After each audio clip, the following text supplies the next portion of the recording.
오늘은 꼭 교육에 대한 이야기보다는 어떤 그런 삶에 대한 단상? 저희 그 전에 지금 그 학장 말고 교육대에 이제 그전 학장이 리타이어를 하고 이제 퇴직을 하고 했는데 갑자기 이제 이메일을 받았어요. 그분이 돌아가셨다고. 근데 제가 이렇게 뭐 사람들하고 같이 막 이렇게 했던 학장이 아니라 조금 약간 이제 거리가 있었던 분인데 저는 이제 커리큘럼을 제가 이제 우리 과의 커리큘럼을 개발하면서 이제 그분하고 개인적으로 가가지고 이제 몇 번 이제 이야기를 했었어요. 그래서 약간 이제 텍사스에서 온 사나이여가지고 약간 마초 기질도 좀 있고 좀 그랬었어요. 이제 미국에서 좀 그런 이야기들을 하거든요. 텍사스 사나이들, 남부의 사나이들 그러면은 이제 북부의 사나이들보다는 조금 더 어떻게 해야 될까 좀, 난 남자야 막 이런 좀 그런 게 있다고 해요. 이제 이 컬처에서도. 근데 아무튼 그분이 돌아가신다. 깜짝 놀랐어요. 왜냐면 리타이어 이제 지금 뒤에 나니까 얼마 되질 않았는데 갑자기 돌아가셨다 해서 이제 미국 같은 경우는 그 뭐지 한국으로 얘기를 하면 이제 funeral home 장례식 그 하는 그 담당하는 이제 홈에서 한국은 이렇게 병원에서 많이 하잖아요. 근데 미국 같은 경우는 그 장례식을 주관하는 그런 회사들이 동네마다 다 있거든요. 그래서 이제 홈이라고 우리가 말을 하는데 그곳에서 이제 웹사이트에 이제 그 사람을 준비하고 이렇게 하는데 한 며칠 걸려요. 돌아가시고 나면. 그러고 나면 이제 웹사이트에 이제 arbitrary가 이렇게 올라오거든요. 그럼 올라오고 나면 그 올라온 걸 가지고 이제 그 막 쫙 나와요. 근데 제가 잘 안 들어가서 그런 걸 보는데 딘이었고 얼마 안 됐고 그래서 이 사람이 지금 몇 살인데 벌써 돌아가셨지? 그러고 이제 한번 제가 클릭을 해서 이제 들어가서 이렇게 쭉 읽었어요. 이렇게 그분에 나온 그 웹사이트 이제 그분에 대한 이야기들이 쭉 뭐 다 이제 뭐 좋은 이야기들이죠. 근데 이제 마지막 부분 가면은 이제 그 가족에 대한 이야기가 나오거든요. 이 사람에게 있어서 남겨진 사람들 이야기가 나오는데 이제 와이프 얘기 나오고 그다음에 거기에 뭐 아들 이름 누구, 그다음 와이프 누구, 아들 누구, 와이프 누구 뭐 그러니까 이름이 쭉 이렇게 나오는데 이제 전부 다 짝이니까 둘둘둘 당연히 이혼한 친구는 없이 혼자 사는 친구 없이 다 결혼해서 한데 그게 상당히 몇 줄이 되는 거예요. 그래서 보니까 제가 일부러 이렇게 세어봤거든요. 그랬더니 한 5명. 그래서 그리고 이제 형제들 또 이제 하고 뭐 허즈번드 와이프 이렇게 해서 쭉 나오고 그다음에 이제 손자 이름들 쫙 나오는 거 이제 손자 손녀들의 이름이 쫙 나오는데 문득 한 번도 그동안 생각을 안 해봤었어요. 그런 어떤 가족들의 그런 어떤 삶에 그냥 항상 저는 이제 벌써 유언을 해놨거든요. 우리 가족, 우리 아이들한테, 우리 제 짝하고 아이들한테 혹시나 내가 이제 갑자기 예상 못하게 이제 죽으면 아, 장례식을 하지 말라 그랬어요. 그냥 하루 정도만 우리 가족만 남편과 그다음에 우리 아이들과 이렇게 나를 같이 지냈던 삶을 같이 했던 사람들만 하루 정도 이렇게 시간을 갖고 그다음에 그 다음날 화장을 하라 그랬거든요.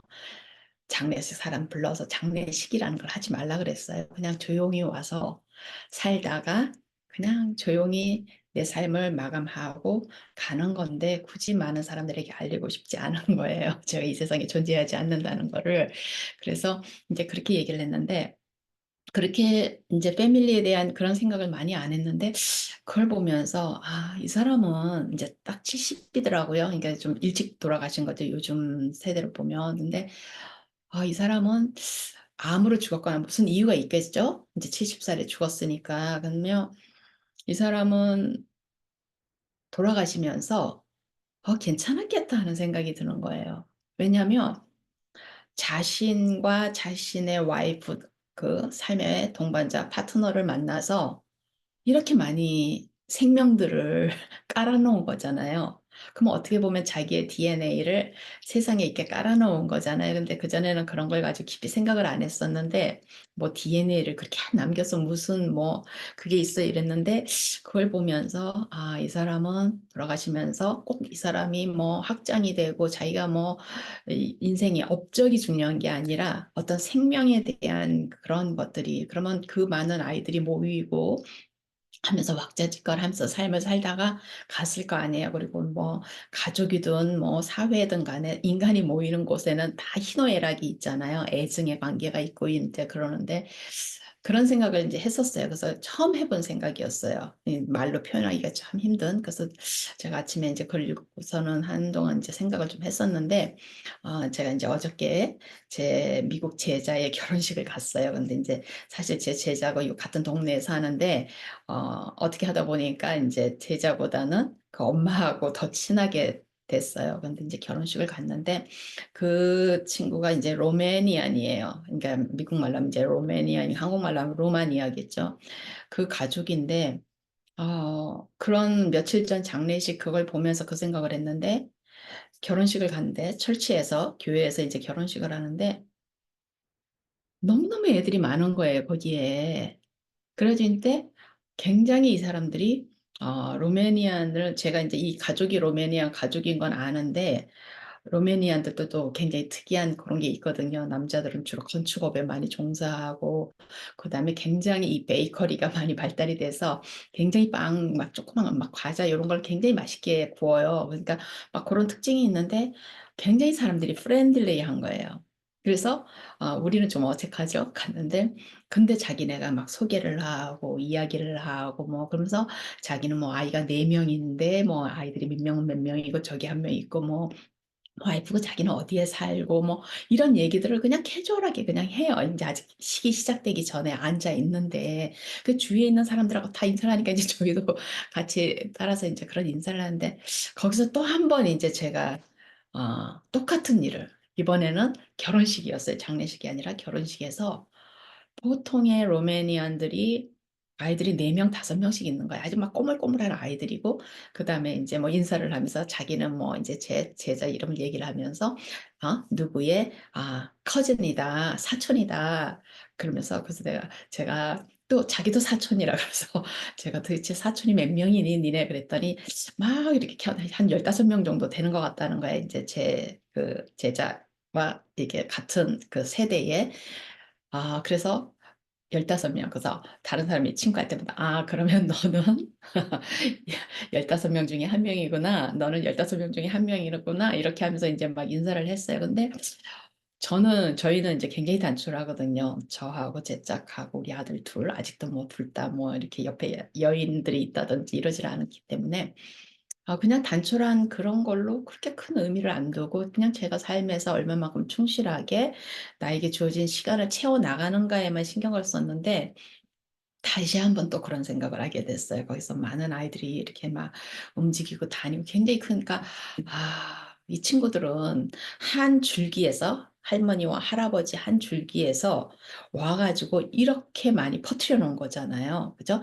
한 할머니, 할아버지가 6자식이 있으면 그 6자식이 또 짝들을 만나면 12명 아니에요. 그러면 그 12명에서 또 아이들이 막 3명, 4명, 5명이 되면 도대체 몇 명이에요, 그 짝이. 그러면 그만큼의 이 미국 사회라는 어, 그 화이트 코케이션들이 주류인 이 사회에서 로메니안들의 씨들을 그렇게 뿌려놓는 거잖아요. 뿌려놓으면서 그게 또 파워가 되고 그러면서 이제 앉아가지고 식을 기다리면서 이 친구들은 외로울 틈이 없겠구나. 서로가 막 왔다 갔다 그냥 이 미국 사회에서 루마니아 자기네 본고장은 떠났지만 이 미국 사회에 와서도 서로가 섞여서 이제 한국 분들도 그렇게 사시는 분들이 많겠죠. 저 뉴욕이나 LA나 이런 데에 이렇게 한 사람이 오면 이렇게 막 영국포를 계속 온다 그러거든요. 그러면 저희 같이 이렇게 직장을 다니는 사람들은 그런 일이 없는데 사업을 하시는 분들은 이렇게 온대요. 자꾸. 왜냐면 이제 사업을 하시면서 사람이 필요하니까 이제 막 와라. 그래서 형제도 오고 뭐 이렇게 와서 가족이 이제 많아진다는 얘기는 저도 들었거든요. 그렇지만 한국 분들이 그렇게 아이들을 막 4명씩, 5명씩 이렇게 놓고 그러지는 않을 것 같아요. 그래서 문득 그냥 그렇게 앉아 있는데 한국에 있는 젊은 친구들 생각이 나는 거예요. 저는 이제 한국에서 젊은 친구들을 뭐 많이 알고 있고 막 이러지는 않지만은 이제 뉴스나 이런 이야기나 뭐 이런 거를 이렇게 대담하는 이야기나 뭐 토크쇼나 이렇게 들어보면 젊은 친구들이 결혼을 잘 안 하고 결혼을 해서도 아이를 안 낳고 또 뭐 한국의 출생률이 많이 줄어들고 이런 얘기를 이제 하는데 갑자기 이제 그 이야기가 생각이 나면서 참 서글픈 생각. 요즘에 한국에 사는 젊은이들을 보면서 '아 그 친구들은 이런 재미를 모르겠구나.' 그죠? 그 친구들이 살아서 '그래 우리 둘이 살고 그냥 가지. 뭐하러 골치 아프게 아이를 만들고 또 그럼 또 그 아이를 책임져야 되고 그런 어떤 부모로서의 가져야 되는 그런 어떤 두려움 같은 거 뭐 이런 거 생각하면 무한한 책임이잖아요. 그러니까 어떻게 보면 굉장히 간절하잖아요. 그렇지만은 세상에 태어나서 이렇게 씨를 뿌려 놓는다는 게 무슨 뭐 그 씨를 통해 가지고 내 DNA를 막 영원히 뭐 이어가고 이런 의미가 아니라 그냥 삶의 풍요 같은 느낌인 거예요. 돈이 아니라 진짜 삶의 풍요는 내가 돈을 많이 벌어 가지고 얼마만큼 뭐 그냥 돈을 잘 쓰면서 불편함 없이 사느냐가 아니라 결국엔 삶의 풍요가 인간을 통해 가지고 이렇게 되는 것이 아닐까 그런 생각이 들더라고요. 그래서 인제 저희 아이들도 뭐 어떻게 보면 저희 인제 큰아이는 벌써 결혼 옛날로 치면 저희 나이로 치면 30이 이제 막 넘었으니까 그런 나이인데 전혀 관심이 없어요. 우리 아이들조차도. 근데 자기네 일에 너무 바쁘고 자기네 일이 너무 재밌고 그러니까 이것이 이제 우리 때에는 나이가 27, 8이 되면 인제 '아 짝을 못 만나면 내가 혼자 살게 되나?' 뭐 이런 생각을 하면서 불안해하고 막 이랬었는데 이 친구들은 훨씬 우리 때보다는 단단한 것 같아요. 그래서 어 또 그렇게 제가 키운 것 같고 단단하게. 그러니까 뭐 있으면 좋지만 없어도 그렇게 크게 문제는 아니다. 뭐 가끔 외롭긴 하지만 그렇다고 해서 그 외로움이 또 여자가 생긴다 그래서 또 채워지는 건 아닐 수도 있지 않느냐 인제 그래요. 그러면서 자연스럽게 만나지면 결혼을 할 거라고 할 생각 뭐 안 할 거는 아니라 이런 얘기를 인제 해요. 저는 이제 아이들한테 뭐 그런 걸 "왜 결혼 안 하니? 뭐 여자친구가 있니?" 뭐 이런 걸 이제 물어보지는 않고 그냥 만나면은 뭐 "주로 뭐 하고 사니 요즘?" 뭐 이런 얘기하니까 그래서 여러 가지로 저도 인제 그런 아이들을 둔 엄마 입장이고 또 인제 한국에 그런 친구들도 제가 인제 교육계에 있다 보니까 아무 때도 인제 교육이 사실은 전부 아니에요. 그래서 이렇게 있다 보면 많은 생각을 하게 되잖아요. 저도 인제 엄마로서 막 아이들을 인제 꼬물꼬물거리는 어린아이들을 뒀을 때에 굉장히 난감했고 왜냐하면 특히나 일을 하는 엄마니까 많은 생각을 하게 되잖아요. 그래서 제가 그전에 인제 여러 그 유튜브 뭐야 영상에서 제가 제 마음도 이렇게 같이 쉐어를 했지만은 아 저는 그랬거든요. 아이들이 어릴 때에 제가 너무 외로움을 많이 타고 제가 너무 추웠어요, 이 세상에. 부모가 있고 형제들이 뭐 셋 이나 더 있고 그러니까 저희도 네 형제였는데 그렇게 있는데 그 누구도 채워줄 수 없는 그런 어떤 근본적인 그런 외로움 같은 게 굉장히 저를 힘들게 했어요. 굉장히 힘들게 하고 굉장히 괴롭더라고요. 근데 인제 그 외로움이 그때는 인제 어렸으니까 누군가 남자를 만나면 채워질 거라는 생각을 했던 거예요. 근데 이제 남자를 쉽게 만나지 못하니까 그런 것이 있었던 것 같아요. 근데 그냥 아이들을 낳으면서 제일 먼저 들었던 생각은 뭐 '아이가 공부를 잘해야지 뭐가 되고.' 이런 생각은 한 번도 해본 적이 없고 물론 이제 아이를 책임감 있는 아이로 키워야 된다는 생각은 했어요. 그러니까 공부는 하나의 아이의 책임이잖아요. 예 제가 아이들한테 그랬다 그랬잖아요. 저희가 엄마 아빠는 일을 하고 그 일한 대가로 돈을 벌고 그 돈이 들어오고 그 돈을 가지고 우리가 두 사람이 벌어서 네 명이 나눠 쓰는 건데 우리는 각자가 자기에게 맡은 책임은 자기가 하는 거다. 이제 이런 얘기는 공부는 이제 그 친구들이 공짜로 엄마 아빠 집에서 밥을 먹고 살고 이렇게 하는 대신에 자기네 할 일을 하는 거고 열심히 놀고 열심히 친구들 사귀고 열심히 자기 할 거 공부할 거 있으면 하고 이제 그런 책임을 얘기를 했지만 저는 아이들이 어 외로운 마음을 시린 마음 시리다는 표현을 제가 자주 했었거든요. 그 시린 마음이 결국에는 이렇게 가만 생각을 해 보면 결국엔 부모와의 관계에서 왔던 것 같아요. 제가 이제 저희 부모님, 엄마, 특히나 엄마하고 이제 많이 아빠보다는 이제 아빠는 주로 밖에서 많이 돌보셨기 때문에 엄마하고 굉장히 많이 이제 그 하게 되잖아요. 근데 뭐 엄마하고 친했다 이런 게 아니라 굉장히 애증의 관계였거든요. 그러니까 어릴 때는 절대적이었고, 그리고 지금도 엄마의 그런 어떤 그 정신력 이런 것 때문에 제가 이렇게 커서 이제 제 삶을 제대로 살아갈 수 있게 된 거는 굉장히 감사하지만 저희 엄마가 이렇게 한번 제가 이렇게 저를 안아준 적이 없다고 그러니까 상을 받아와도 그냥 거기에 대해서 칭찬을 이렇게 해주시거나 또 이렇게 그러니까 엄마 몸을 제가 느꼈던 게 물론 이제 아기 때는 막 안기고 그랬겠지만 철이 그러니까 5살 이후로 제가 기억이 없어요. 근데 제가 이제 우리 큰아이를 낳고 일어나면서 제가 혼자 일어나지를 못해가지고 엄마가 이제 아이 그 병원에서 왔을 때 엄마를 이제 잡고 일어났는데 엄마 살이 너무너무 따뜻하고 너무너무 부드러운 거예요. 그때 제가 엄마의 그 체온을 처음 느꼈었거든요. 그러니까 엄마가 굉장히 우리를 잘 그러니까 똑바른 인간으로 키워야 된다는 그거는 굉장히 엄마가 강하셨는데 이렇게 막내로 자라셔서 그런지 이렇게 아이들을 품는 거를 못 하셨던 것 같아요. 그래서 특히나 저는 첫째니까 더 안 품으셨겠죠. 그러니까 이 엄마한테 안기고 뭐 울어보고 막 속상해하죠. 엄마한테 뭐를 이루고 밖에서 있었던 일을 와서 조잘조잘 얘기하고 이랬던 기억이 전혀 없어요. 그러니까 어떻게 보면 그런 어떤 그 부모와의 그런 친근함이 없었기 때문에 제가 더 마음이 시리지 않았나. 이거 왜냐하면 이 세상의 느낌이 항상 어릴 때부터도 혼자인 느낌이었거든요. 이 세상을 혼자서 헤쳐나가야 되고 혼자 살아야 되고 이랬기 때문에 그 마음이 굉장히 시렸어요. 그래서 제가 우리 아이들을 낳았을 때 아이들하고 제가 근데 저도 이제 저희 엄마 성격을 많이 닮아서 그렇게 막 이렇게 그런지를 못해요, 잘.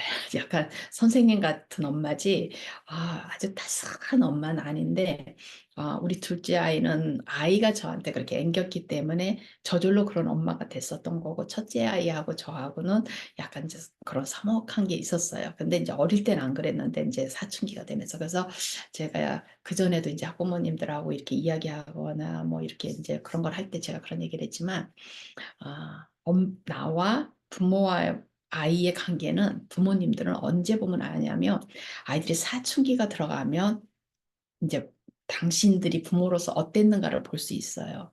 저는 그렇게 생각을 하거든요. 아이들이 사춘기를 들어가서 그전에도 제가 그런 얘기를 아마 했을 거예요. 어느 영상에서 아이들이 방문을 닫느냐 안 닫느냐. 근데 이제 한국은 좀 다르죠. 근데 미국 저기 왜냐면 아파트에 살기 때문에 굉장히 아파트가 아무리 뭐 30평 아파트, 50평 아파트, 60평 아파트여도 일단 아파트는 들어가면 하나의 박스 안에 들어가는 거기 때문에 제가 아파트 얘기는 나중에 혹시나 또 기회가 되면 한번 얘기를 할 건데 저는 이제 한국 사회의 이 아파트의 삶이 얼마만큼 한국 사회를 굉장히 드라이하게 만드는가를 많은 생각을 하거든요. 근데 아파트니까 그 공간 안에서 아이들이 문을 닫아야지 자기네의 공간이 생기기 때문에 아이들이 문을 닫는 것도 있는데 미국 같이 이제 조금 더 이렇게 하우스 집에서 사는 환경이고 집이 어느 정도 여유가 있어도 아이들이 사춘기가 되면 이제 뭐 문을 닫고 우리 영화 같은데 인터럽트 하지 말아라 그러고 막 아이들이 막 편말 써놓고 부모 못 들어오게 하고 막 이런 게 나오잖아요. 그런 것처럼 아이들을 이렇게 사춘기가 되면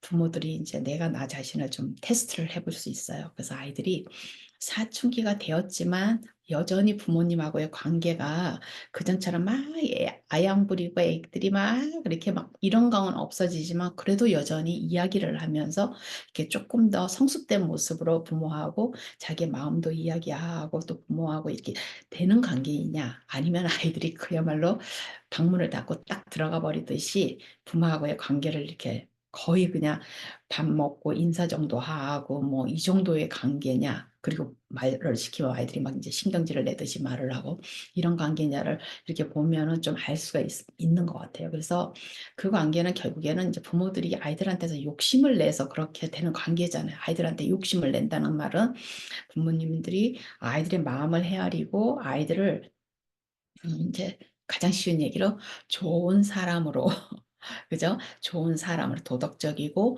그다음에 양질의 인간으로 키우는 그 관심보다는 아이들을 무엇을 만드는 거에 더 관심이 많으신 부모님이 훨씬 많잖아요. 지금 한국이 뭐 이건 부정할 수가 없는 사실이잖아요. 근데 거의 에이션 국가들이 거의 다 그렇다고 봐야 되거든요. 그러니까 예를 들어서 애가 4명, 5명인데 부모님이 이 아이들 한 명 한 명에 대해서 그런 어떤 목적을 가지고 아이들 목표를 가지고 아이들을 키우다 보면 부모님이 애들을 그렇게 많이 낳을 수가 없어요. 왜냐면 너무 많이 힘이 들어가고 일단 돈이 너무 많이 들어가잖아요. 근데 아이들을 이렇게 풀어놓고 키우듯이 옛날 우리 시골에서 이제 도시에서도 마찬가지지만 아이들을 그렇게 키우면은 부모님이 어때요? 아이들을 끼니 세 끼니 먹을 정도의 어 그다음에 아이들이 밖에 나갔을 때 부끄럽지 않게 옷을 입힐 정도. 그러니까 막 메이커 막 이러는 게 아니라 아이들을 를 남의 그러니까 그야말로 의식주죠. 아이들에게 의식주를 제대로 물론 제대로가 굉장히 좀 애매한 그 기준이긴 하지만은 아이들이 배고프지 않을 정도, 그죠? 아이들이, 그리고 또 아이들이 좀 먹고 싶은 거 있다 그랬을 때 부모님이 큰 부담 없이 좀 어느 정도 사줄 수 있을 정도. 그러니까 학원을 보내고 아이들에게 막 이렇게 해서 아이들을 무슨 막, 의사, 뭐, 변호사, 아이들을 무슨 뭐, 이렇게 딱 목표를 놓고서는 아이들에게 막 나중에 좋은 직장을 가지고 만나가지고서는, 그러니까 좋은 직장의 의미가 뭐예요? 나에게 잘 맞는 직장이 좋은 직장인데 자꾸 우리는 좋은 직장이 월급을 많이 주는 직장이라고 여기잖아요. 그러니까 월급을 많이 받아서 아이들이 경제적으로 잘 살 수 있는 그런 거에 이렇게 목표를 세웠는데 우리 부모 때의 그거는 이해가 가는데 요즘의 부모님들이 여전히 그런다는 게 저는 굉장히 어, 이해가 안 가거든요. 그러니까 더 경쟁 사회가 돼버린 거예요. 오히려 지금이 그러니까 모두가 다 상위 계층에 그러니까 그야말로 모두가 갑이 나는 갑이 못 됐기 때문에 내 아이는 갑이 되어야 된다는 건 뭐예요? 차별 사회라 그랬잖아요. 그죠? 그러면 내가 갑이 되면 뭐예요? 을을 무시하겠다는 이야기잖아요. 내가 갑이 되고 싶은 사람들은 다 을을 대상으로 해서 내가 갑이 되고 싶은 거고 내 아이를 그렇게 갑이 되는 아이로 키우고 싶어서 그렇게 부모님들이 목적을 가져 하다 보니까 아이들 낳기가 힘들고 그렇게 그런 부모 밑에서 자란 아이들은 어때요? 내가 지금 엄친아 엄친딸로 자란 아이들은 자기의 차일드후드가 자기의 어린 시절이 별 즐거움이 없잖아요. 그죠? 어린 시절을 마음껏 놀고 마음껏 하고 싶으면 꿈을 꾸고 소설을 읽으면서 아니면 시를 읽으면서 막 감동을 막 하고 막 이런 그런 어떤 그런 그 낭만의 그런 어린 시절 그런 어린 시절이 아니기 때문에 더 저는 무슨 내가 아이들하고 같이 내가 벌은 돈을 나눠야 되고 아이들 키우는데 너무너무 부담스럽고 우리 부모같이 나는 키울 자신이 없고 이런 의미보다 저는 무의식 속에 있는 아이들의 마음 속에는 자기네 차일드후드가 그렇게 즐겁지 않았고 부모님하고의 관계도 그렇게 즐겁지 않았고 그러다 보니까 자기가 그런 부모가 다시 된다는 자신이 없고 이래서 더 그러지 않았을까 그런 생각을 했어요. 해요. 근데 제 생각이 이제 맞다는 건 아닌데 누구나가 다 자기가 이제 보고 느끼는 거가 있으니까 그래서 여기에서 이제 제가 장례식 그 어비추리를 읽고 또 그다음에 이제 결혼식을 반대로 가서 그 즐거운 결혼식에서 아, 우리와 비슷한 다른 나라에서 온 로메니아 그 결혼식에서 로메니안 영어를 잘 못하셔가지고 로메니안으로 말을 하시고 로메니안으로 기도를 하시고 또 거기에 이제 제 제자는 여자 친구인데 거기에 이제 신랑 되는 그 엄마가 로메니아에 와서 로메니안으로 이제 축사를 하는 거예요. 엄마가 이거 이제 밥 먹고 이런 자리에서 피로연해서 축사를 하는데 이 로메니안 엄마가 굉장히 오랫동안 그 로메니안 말로 그렇게 축사를 하세요. 막 눈물도 중간에 흘리셨다가 막 이렇게 하시는데 그 누구가 통역이 없는 거예요. 통역이 없어요. 그 말은 거기에 있는 모든 사람들이 다 로메니언이기 때문에 거의 대부분이 물론 미국 사람들도 있지만 그 숫자가 굉장히 작은 거죠. 그러니까 저희 같은 경우는 하나도 못 알아듣는데 그 정도로 자기네 그런 것들이 있고 아무튼 그런 생각을 그런 모습들을 보면서 이 사람들은 참 좋겠다는 생각을 하면서 우리나라의 지금 이 30대, 20대, 30대 이런 친구들 그런 친구들을 이렇게 생각을 하면서 참 안쓰럽다는 생각을 하게 됐어요. 그래서 나라가 걱정이 아니라 한국의 방향이 삶에 이게 이제 교육이 바뀌어야 이게 전반적으로 다 바뀌잖아요. 그냥 결국엔 부모가 바뀌어야 되고 부모가 바뀌어야 교육도 바뀌게 되는 것 같아요. 교육이 바뀌어야 부모가 바뀌는 게 아니라 지금 상황에서는 교육이 바뀌어도 아무리 교육이 그냥 그야말로 뭐 전인교육, 인간교육 뭐 이런 쪽으로 해서 아이들을 조금 더 풀어주고 아이들이 아이들일 수 있도록 나비두는 그 삶으로 가면 아마 부모님들이 못 견디실 거예요. 그러니까 결국에는 누가 바뀌어야 돼요? 부모님이 바뀌어야 되는 거예요. 그러니까 전반적으로 이 삶에 대한 이 모든 삶에 대한 근원적인 고민을 해봐야지 바뀔 수가 있는 것 같아요. 그래서 어, 로메니안들이라 그래서 다른 건 아니에요. 저도 조금 이제 인상적이었던 게 이제 제가 그 제 제자의 이제 부모님을 둘 다 아니까 그래서 이제 인사를 하는데 저희는 아는 사람이 없잖아요. 거기 가니까 에이시안으로. 근데 그 엄마도 그러고 아빠도 그러고 이야기를 하는데 이제 어, 그 사위 자랑을 하는데 우리 사위가 굉장히 얼마나 좋은 사람이고 얼마나 이렇게 하고 내 딸을 얼마나 사랑하고 이런 얘기를 하는 게 아니라 한국 분들처럼 얘가 지금 뭘 받아가지고 학위를 뭘 받아가지고 지금 삼성에 취직을 해가지고 지금 뭐가 됐고 막 그리고 뭐 지금 커즈는 누가 뭐를 하고 있고 이게 전부 다 이렇게 비슷한 거죠. 그죠? 그럼에도 불구하고 이 사람들은 그런 어떤 낭만적인 그런 모습들이 있습니다. 아이들을 잘 키우지만 그렇다 그래서 우리나라 사람들이 하는 것처럼 에이시안들이 하는 것처럼 제가 여기 있다 보니까 이제 타이완 친구들도 만나고 중국 친구들도 만나고 일본 친구들도 만나고 이렇게 만나보면은 거의 똑같아요. 모든 이 차이드우드가 그러니까 젊은 친구들을 만나죠. 저는 이제 대학에 있다 보니까 그러면 이제 20대 이런 친구들 유학 온 친구들 이런 친구들이 이렇게 어린 시절을 얘기하는 걸 보면은 지금도 똑같은 거예요. 한국이랑 다 똑같아요. 오히려 한국보다 더 심하면 심했지 심하지 않지는 않은 것 같아요. 그래서 참 많은 슬픈 생각이 들더라고요. 그리고 그게 뭐 잘못되고 잘되고를 떠나가지고 우리가 이제 그렇게 살다 보니까 삶의 이 세상에 태어나서 좀 저도 마찬가지예요. 저도 뭐 워커홀릭이기 때문에 이제 맨날 들어 앉아서 일만 하는데 그래도 저는 일하는 게 이제 재밌어요. 재밌어서 제가 선택해서 들어앉은 거지 누가 요구를 해서 들어앉은 게 아니라 제가 해야 돼서 하는 게 아니라 이제 아이들도 다 나가고 그러니까 제가 이제서 이제 제 일을 하면서 제가 너무너무 즐거운데 아, 아무튼 이야기가 자꾸 산으로 가네요. 또 네, 여기서 이제 그만할게요. 한번 같이 좀 생각을 하면 좋겠다는 생각을 해서 며칠 전부터 이제 한번 이야기를 해야지. 그리고 어떻게 보면 이제 제가 이렇게 영상에 남기는 건 저의 기록이기도 하거든요. 언젠가 한번 제가 하나하나를 다 보면서 무슨 얘기를 했나. 그러면 이제 지금 뭐 글로 다 적어 놓기가 너무 기니까 제가 이렇게 이제 말로 하면은 이렇게 해서 올려놓으면 저도 나중에 이제 이거를 보면서 내가 이런 생각을 했었구나 하는 저의 일기 같은 그런 거고 또 제 이야기를 들으면서 조금 이제 한번 생각할 수 있는 기회가 제 이야기를 듣는 분들이 있으셨으면 좋겠습니다. 그래요. 오늘 여기서 끝낼게요.